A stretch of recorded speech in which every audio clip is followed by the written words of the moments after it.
Hello मेरे subscribers and मेरे बच्चों और रसगुल्लो।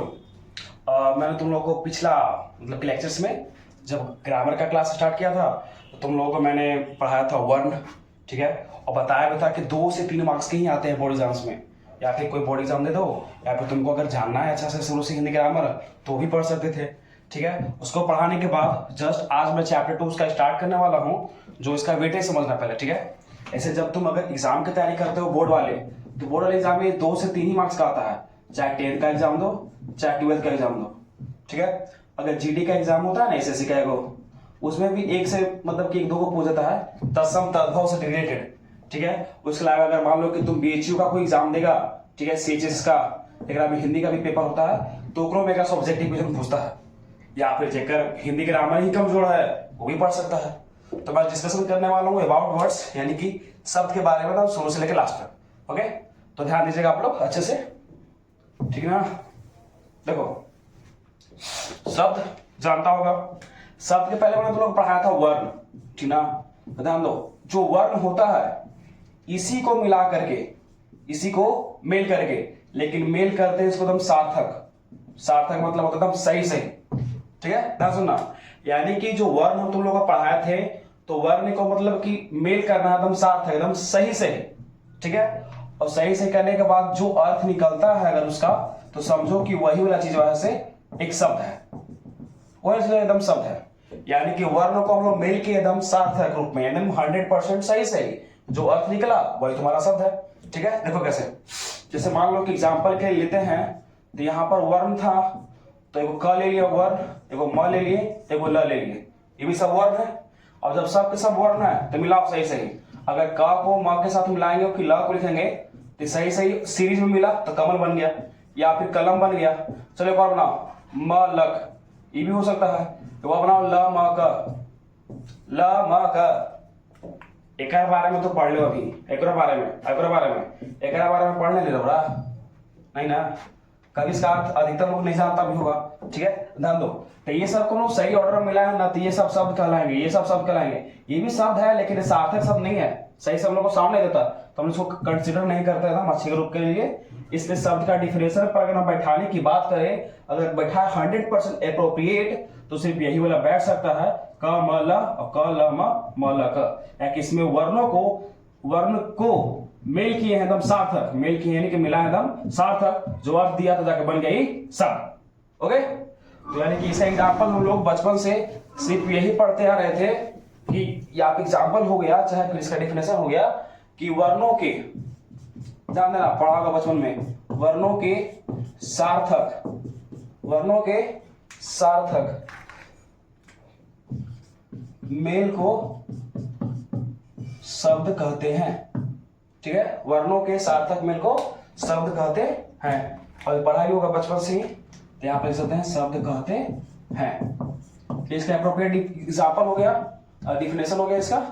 एग्जाम्पल के रूप में तुम कुछ भी लिख लो, अपना नाम लिख लो, उसका भी नाम लिख लो, जिसका बोले, बाकी सब वगैरह वगैरह कुछ भी, लेकिन अर्थ समझ में आए। एक लिख लिया इसे धीन धा धून धा धी रा रा रा, और सुनित रहे कुछ लिखल इसे, ऐसा नहीं करना, ठीक है। चलो आगे बढ़ते हैं। देखो इसके बाद ना शब्द का जो भेद होता है उसमें बहुत बच्चों को कंफ्यूजन होता है, एग्जाम में भी देता है, ठीक है। एक होता है अर्थ की दृष्टि से, एक होता है व्युत्पत्ति की दृष्टि से, व्युत्पत्ति हो गया चाहे बनावट हो गया चाहे फिर रचना हो गया उसके आधार पर, एक होता है उद्गम के आधार पर, या फिर एक होता है उत्पत्ति के आधार पर, यानी कि बच्चों को कंफ्यूज करने के लिए, किसको जितना याद है। एक होता है रूपांतर के आधार पर, ठीक है। ये चार वो पैटर्न है जिनका में से शब्द के भेद पूछता है, वो बार बार बच्चों को कंफ्यूज भी करता है। ध्यान दो, अर्थ के दृष्टि से शब्द के 2 भेद, ठीक है, ध्यान देना। और व्युत्पत्ति या बनावट की दृष्टि से शब्द के 3 भेद, ठीक है। और उद्गम या उत्पत्ति के आधार पर शब्द के 4 भेद, और रूपांतर के दृष्टि से शब्द के 2 भेद। देखो सीरीज, अर्थ के आधार पर 2 भेद, व्युत्पत्ति बनावट या रचना के आधार पर 3 भेद, उद्गम उत्पत्ति के आधार पर 4 भेद, और रूपांतर के आधार पर 2 भेद। अगर बोर्ड की तैयारी कर रहा है ना तो इसको ऐसे सेम नोट कर लो, तो दिमाग में रहेगा, ताकि बार बार ऐसे पूछता है, लेकिन कंफ्यूज करने के लिए नाम चेंज कर रहा है लेकिन अर्थवा सेम है, ठीक है। तो ध्यान देना, अब हम लोग क्या करेंगे ना कि अर्थ की दृष्टि पर ही चलेंगे पहले, ठीक ना। तो देखो अगर हम अर्थ के आधार पर या फिर अर्थ की दृष्टि पर अगर हम शब्द के भेद की बात करें तो टोटली दो होता है, ठीक है। टोटली दो होता है, एक होता है पहला सार्थक और दूसरा का होता है निरर्थक, दूसरा होता है निरर्थक, ठीक है। और एक और बात, शब्द के अगर डायरेक्ट पूछ दिया कि शब्द के कितने भेद होते हैं, अगर ये डायरेक्ट क्वेश्चन तुम लोग को करता है कि शब्द के कितने भेद होते हैं तो दुइयों के नाम लेगा और ये दो यही है जो भी पढ़ा रहे हैं, ठीक है। यानी कि शब्द के पूछे के डायरेक्ट दो भेद नाम लिखो तो दोनों भेदवा यही है, सार्थक और निरर्थक। तो पहला पर डिस्कशन करते हैं हम लोग। ये पहला सार्थक माने क्या होता है, ठीक है। तो देखो डिफिनेशन पढ़ने से बढ़िया है कि इसका तुम लोग वर्ड का मतलब समझो, ठीक ना। इस सार्थक लिखने का ही मतलब है कि जो चीज सही सही हो, सार्थक के अंदर 100% सही सही, ठीक है। सार्थक यानी कि जिस शब्द का अर्थ निकले, शब्द का अर्थ निकले या समझ में आए, ठीक है। जैसे अगर हम यहां पे लिखते हैं देखो जी है मारकर तो मारकर, ठीक है। और यही अगर लिख देंगे बाबू इतना से मार कर तो कितना बढ़िया होता है, ठीक है। तो ऐसे मत करो, छोड़ो हटाओ इसको। या फिर मान लो कि यही जो है बोर्ड, तो बोर्ड भी हो सकता है। चाहे मान लो कि लोग पुस्तक लिख देंगे, पुस्तक भी हो सकता है। चाहे पेन भी हो सकता है, ठीक है। चाहे गाय भी हो सकता है। तो ये सब कहां समझ में आता है, तो सार्थक है, तो ये सार्थक है। लेकिन बात करते हुए निरर्थक की, तो निरर्थक का मतलब होता है कि देखो इसी का जस्ट ये उल्टा है, इसी का जस्ट उल्टा है। यानी कि जो शब्द होता है उस शब्द का अर्थ ना निकले या फिर समझ ही नहीं आए, शब्द का अर्थ ना निकले या फिर समझ ही में नहीं आए। जैसे अगर एग्जांपल की बात करें, जैसे मान लो हम ध्यान दो, अभी तुम्हारे पास मतलब जो फोन है, ठीक है, एंड्रॉइड होगा सिंपली। अगर ऊपर में से कोई अगर अजीबोगरीब एक साउंड निकलने लगे तो क्या वो आपको समझ में आती है बात, या फिर छोटा अगर तुम देखेगा तो जो ऊपर तुम्हारे फैन चल रहा है, सीलिंग वाला फैन, ठीक ना, अगर वो घूम रहा है, मूव कर रहा है तो थोड़ा सा भी तो साउंड क्रिएट करता ही है। क्या वो तुम्हें कभी बोल रहा है कि हम नीचे से हट, हम तेरा पंखा के हवा ना देबो, हट जा हमारे नीचे से, कभी नहीं बोलता। या फिर मान लो कि तुम अगर जिस कुर्सी पे बैठते हो, अगर मान लो कि जंग लगल है, लोहा के था और बैठ गया तो अजीब सा साउंड निकलता है। अगर बहुत दिन से बंद है वो तब, या बहुत दिन से उसका यूज नहीं कर रहे तब काय टाइप का कुछ भी टाइप का कर आवाज करता है, तो क्या उसका अर्थ तुमको समझ में आता है। या फिर तुम सुबह सुबह उठता है और घरवा की खिड़किया के बाहर अगर चिड़िया चहचहाती है, चीं चीं कुछ भी करती है, तरह बोलती है कि अरे मदाना उठ जो दिन निकले, समझता तोरा नहीं समझ में आता होगा। या फिर कहीं मंदिर के घंटी बजता है, टन तो घंटी बोलता है आज हमारा बजा दे बेटा, अगला दिन तो समझा दे बजा दे, तब कभी बोलता है तुमको, कभी नहीं। कहा कि उस शब्द का अर्थ हमको समझ में नहीं आता, तो जिस शब्द का अर्थ हमको समझ में नहीं आ रहा है वही तुम्हारा कोची है, निरर्थक। देखो कैसे, यानी कि घंटी का टन टन का आवाज होता है वो नहीं समझ में आता हम लोग को। जो चिड़िया होती है, चिड़िया की जो चहचहाहट है वो भी हम लोग को समझ में नहीं आता है, तो ये सब कुछ निरर्थक में ही कंसिडर किए जाते हैं। ओके बच्चा, ग्रेट, फाइन, ठीक है। यहां तक नोट कर लिया होगा तो अच्छी बात है, कर लो जल्दी, आगे चलते हैं। इकरा सूखे सूखे भर में तुम्हारा खाली बता दो कि स्पर्श व्यंजन की संख्या कितना होता है, क्योंकि पिछला क्लास में तो हम पढ़ाए थे।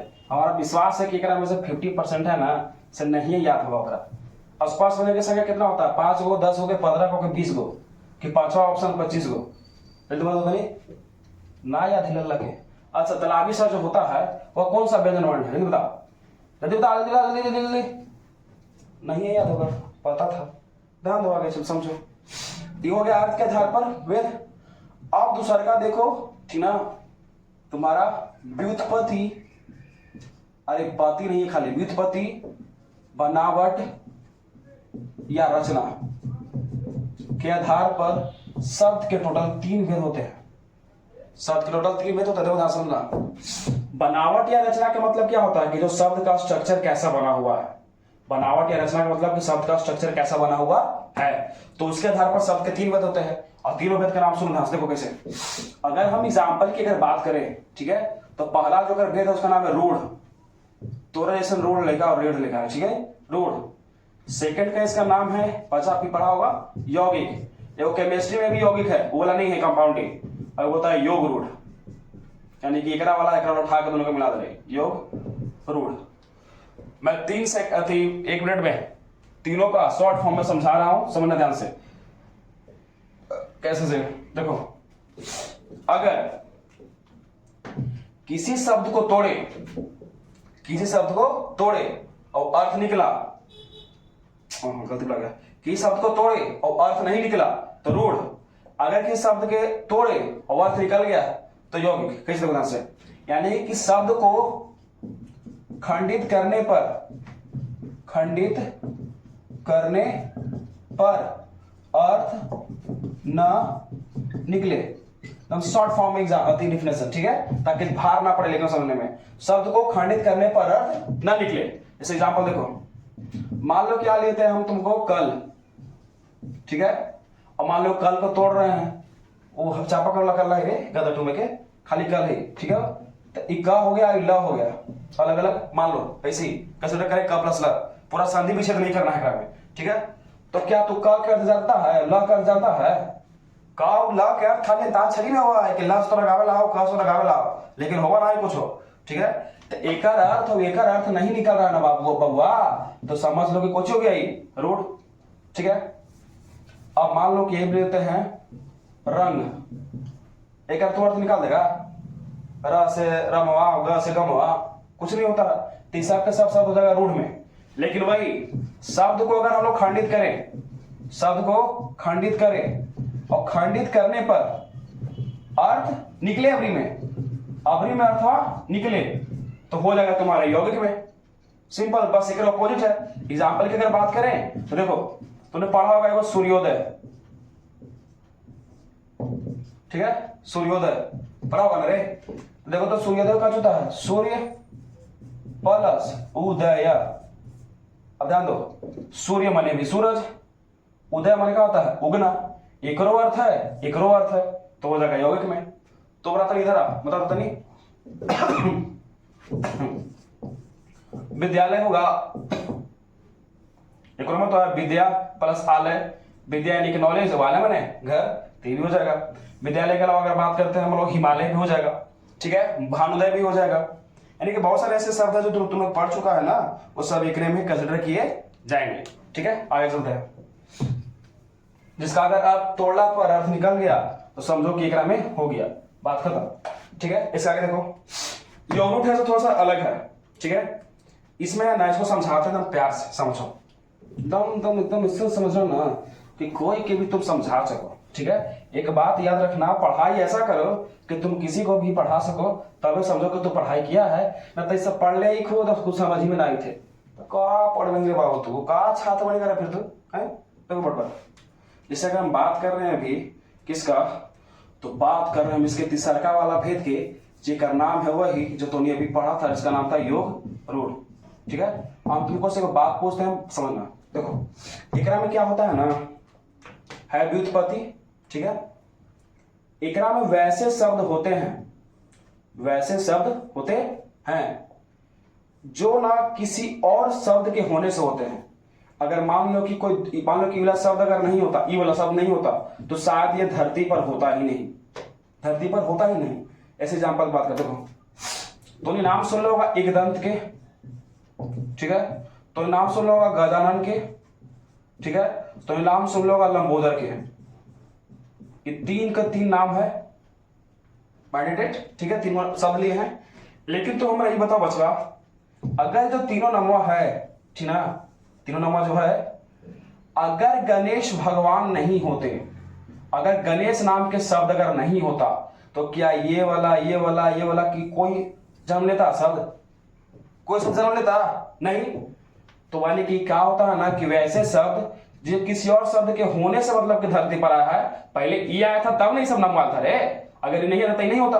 अब मान लो कि रावण है, ठीक है, तो रावण आया था तब दशानन नाम लिए थे हमने, बिना कि पहले दशानन लिया जाते फिर बोलते और दशानन रावण, ना पहले रावण बेटा, ओकर बाद हल्थी दशानन एकरा में आया, ठीक है। तो यानी कि वैसी क्रिया, मतलब कि सॉरी क्रिया का गलत गया, यानी कि वैसे शब्द जो किसी और के शब्द के होने के बाद जन्म लिया ना, तो वही एक में आते हैं यौगिक में। यानी कि गणेश यानी कि एक दंत जो नाम है, गजानन जो नाम है, लंबोदर जो नाम है, इसका एक विशेष अर्थ है और वो है गणेश। इसका एक विशेष अर्थ वो है गणेश। गणेश। दशानन की बात करें तो दशानन भी एक ऐसा वर्ड है जो इसके होने से हुआ है, तो इसका एक विशेष अर्थ है रावण। ओके, तो समझो मेरी बातों को समझा दिया से। अब मान लो कि तोरो घर में नाम होगा पपलू टपलू, ठीक है, तो पपलू टपलू तोरा नाम कब पड़ा? जब तू आए होगे तब। रोहितवा हो गए, ललितवा हो गए, कुछ भी नाम लिख रखा लो तो लिखे, तो बतिया सबसे में नहीं बबुआ।